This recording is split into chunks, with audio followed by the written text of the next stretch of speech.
Hi, I'm Celeste, and this is a character study of Joel and how his character arc is more complex than you think.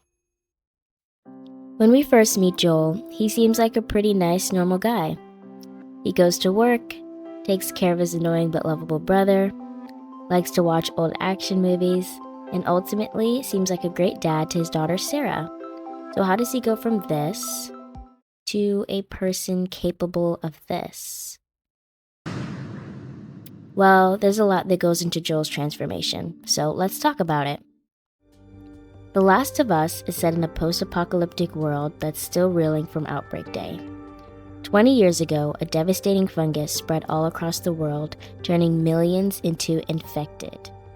Now the survivors must live in a world with limited food, medical supplies, and job opportunities, which causes them to sometimes have to perform illegal acts to carve out a place for themselves in their barren world. I say this because it's very important to understand the environment that Joel lives in, as it affects him just as much as the people he surrounds himself with. Since the beginning, Joel is portrayed as a reluctant evil character. Joel and I aren't good people.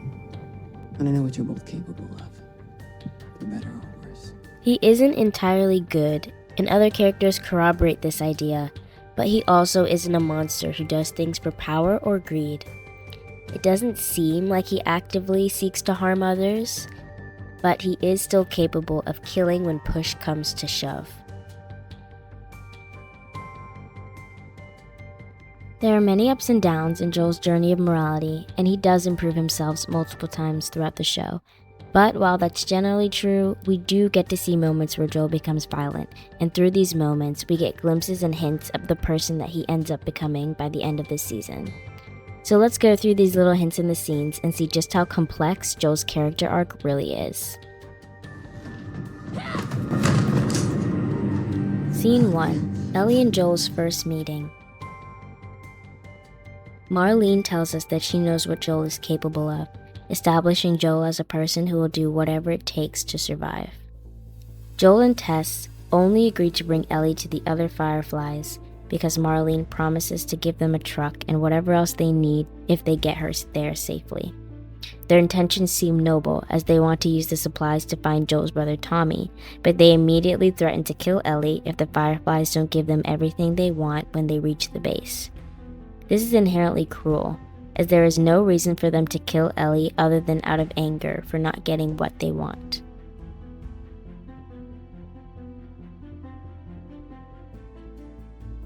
This scene shows us that Joel's heart has hardened in the years since the outbreak, and he is not above threatening a young girl in order to get what he wants, even though he used to have a young girl too. Scene 2. Joel and Ellie discuss Joel's background. In this scene, Joel directly tells us what motivates him. When Ellie asks him what keeps him going if he doesn't believe in hope, he tells Ellie that he keeps going because of family. He says that he followed Tommy around after the outbreak because he cared about him, joined bad organizations and did bad things because he wanted to stay with Tommy and make sure he was safe. At this point, Tommy is his reason for living, and he is willing to do horrible things for the people he considers family as long as it keeps them alive. Tommy brings up this point when we meet him again at the commune, and he tells us that they both used to kill people together. His statement tells us once again that Joel is someone who will do anything to stay alive and subsequently keep the people he loves alive as well.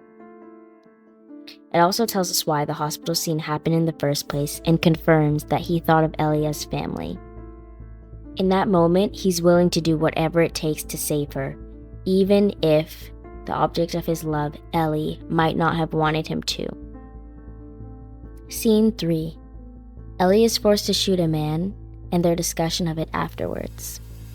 When Ellie and Joel talk, Joel acknowledges how hard it is to take a life, and it separates him from the cold, hard killer that we had previously been seeing.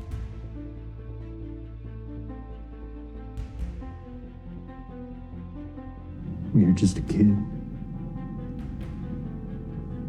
You should know what it means to. Ellie asks him if it gets easier as you get older, and Joel answers, not really.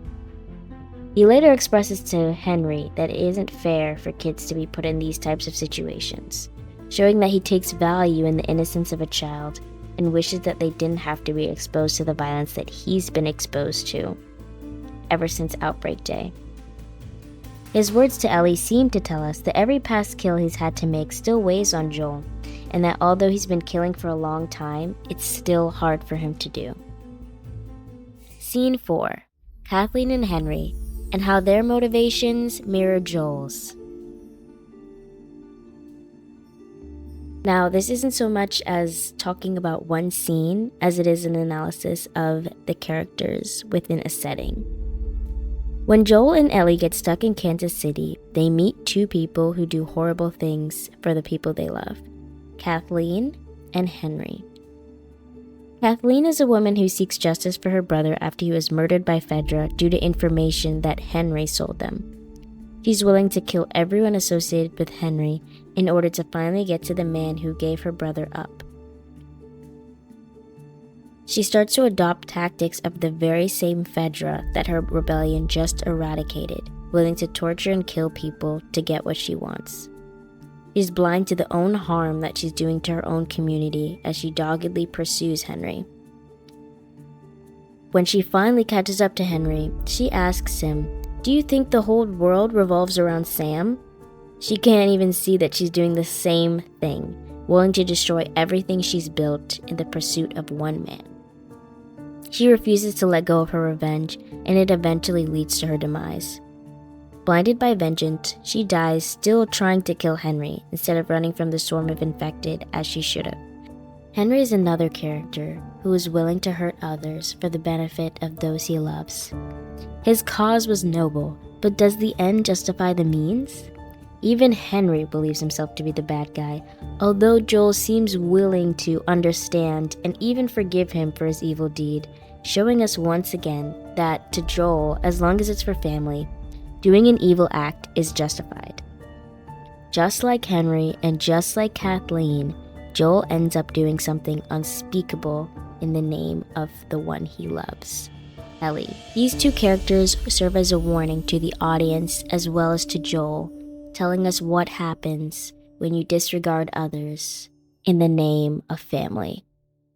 Joel does not heed the warning that these two characters represent, and ultimately makes the same mistakes that they do. Scene 5. Joel shows mercy. Now, in the very first episode of the show, Joel beats a Fedra soldier to death, and we know that he's killed many people in the years before he met Ellie based on his own admission. So what's interesting about this scene is that you'd think he'd be done with giving mercy, right? He has a clear history of murdering, and so it seems like he would just kill this man and be done with it. Based on Joel's insistence and the words of others that he's in fact a bad person, it seems like it wouldn't be out of character for him to kill this man on sight. This man tried to kill him, Henry, and the two kids that they're with. But instead of gunning him down, Joel pleads with this man to put his gun down. Not because he cares so much about this man, but because he doesn't want to have to kill yet another person. We can hear the resignation in his voice, which signals that he's tired of having to kill people to survive, and he's not as trigger happy as we previously thought. This scene shows that if given the opportunity, Joel can turn away from violence. Scene 6. Maria and Tommy, and how they shed light on who Joel is. Now again, this is more an analysis of how characters are helping us see Joel's character arc instead of how a certain scene is showing us how Joel's character has developed. Now Tommy is a very special character because he's really the only person we get to meet that knew Joel before Outbreak Day occurred. And his insight, along with Maria's, helps provide us with a clearer picture of who Joel became after Outbreak Day. Look at this interaction between Joel and Maria. As you can see, Maria gives Joel a look when she says, "Not always, at least." She gives Joel this look to say, not all bad reputations are undeserved. Basically saying that Joel deserves his reputation, right? Now, Maria's insight is interesting because she and Ellie represent two sides of the same coin.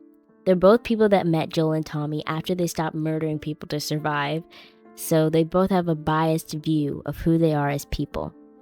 Ellie believes Joel is different than he was before she met him because to her, Joel has been killing in self-defense this whole time. To Maria, even though Tommy was doing the same thing that Joel was doing, he's a different man now because that's the version of Tommy that she met after he left the Fireflies. During Ellie and Maria's exchange, Maria claims that Tommy was following Joel's lead. But if you remember, Joel previously said that he was following Tommy's lead to make sure he was safe. So this tells us that their stories don't add up, as they're both saying contrasting things. So is Joel simply wrong, or does Tommy just remember incorrectly?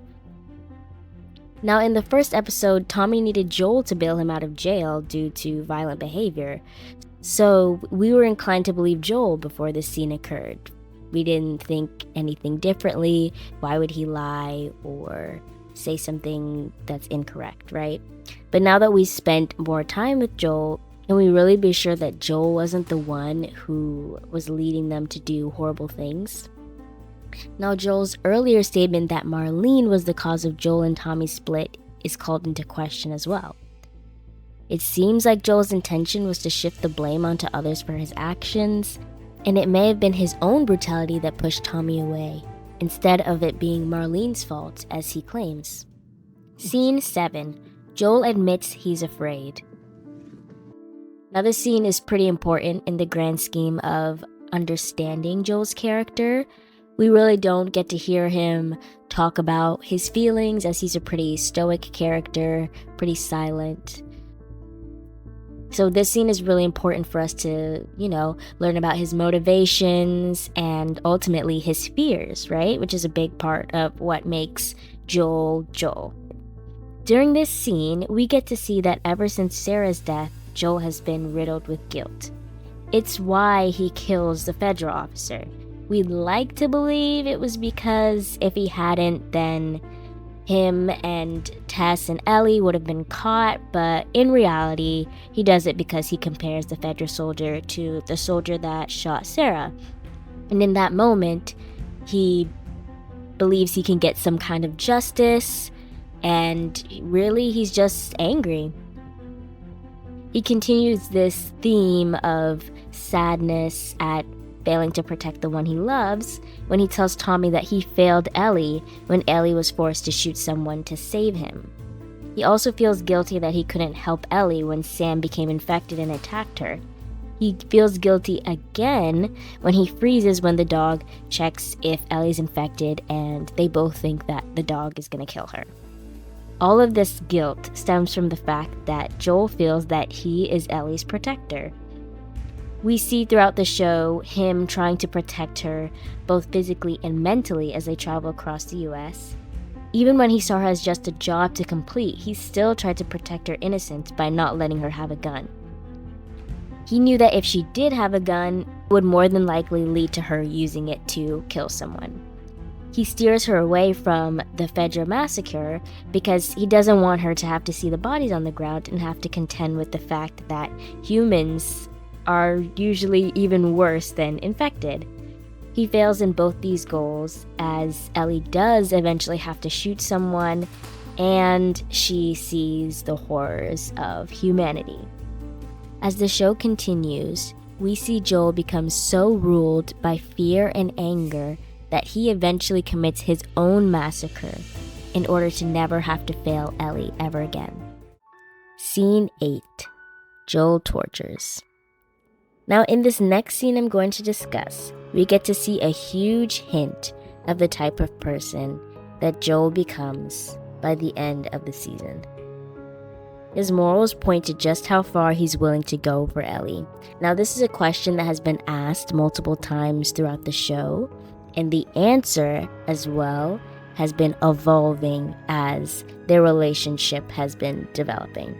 When Joel wakes up from his feverish haze to find Ellie gone and the men who took her trying to kill him, he reverts back to the man he became during the years after the outbreak before he met Ellie. At this point, he's done with being merciful. We've seen him shying away from violence on certain occasions, but right now, he has no idea where Ellie is, no idea if she's even alive, and he will do anything to get her back.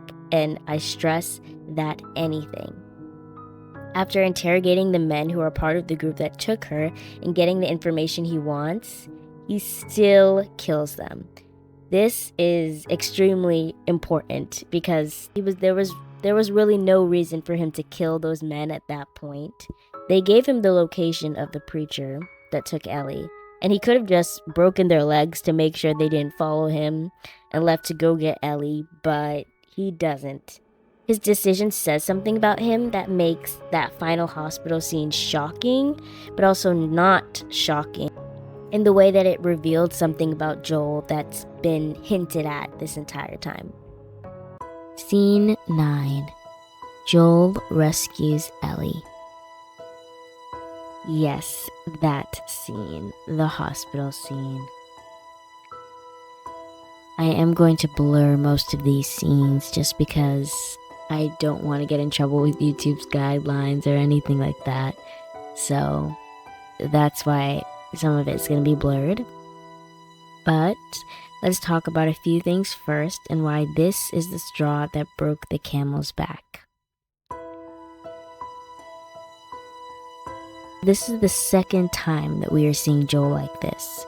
This is no longer reluctant evil. This is intended evil. Now, these aren't official terms, I don't think, but in my head, or the way I've defined it, is that reluctant evil is when you must do something that's usually considered evil, either for the good of others or the general collective. You don't really want to do this thing, kill this person, or sacrifice this group of people, but doing so will save a larger group of people or a loved one or friend or such, so you reluctantly complete this evil task. Intended evil is exactly as it sounds. You perform this act not caring about the people you killed or the consequences of your actions. Your motivation comes from a place of spite or hatred instead of from a place of intended good.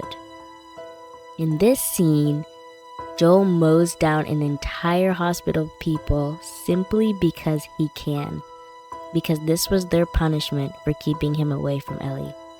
Yes, I know that a part of why he did this was because he wanted to save Ellie from death at the hands of brain surgery. But there are other ways he could have gone about this. I would even argue that this is the harder way to complete his task, as killing almost everyone in the vicinity took him a lot of time and effort. He could have stolen the other Firefly operatives' tactical gear and snuck back into the hospital to grab Ellie, and there were so many other options for him, but instead he chose to resort to extreme violence, as he has in the past.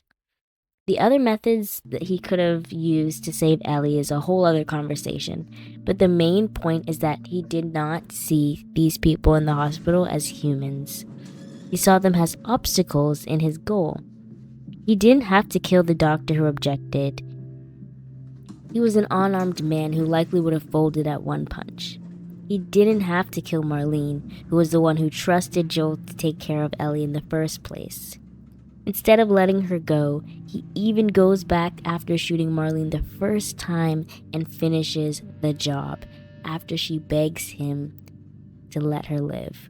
So, now that we've talked about all of that, now is it clear to you how Joel went from this to this? It was definitely not a straight path for him, even though it may have seemed so at first glance.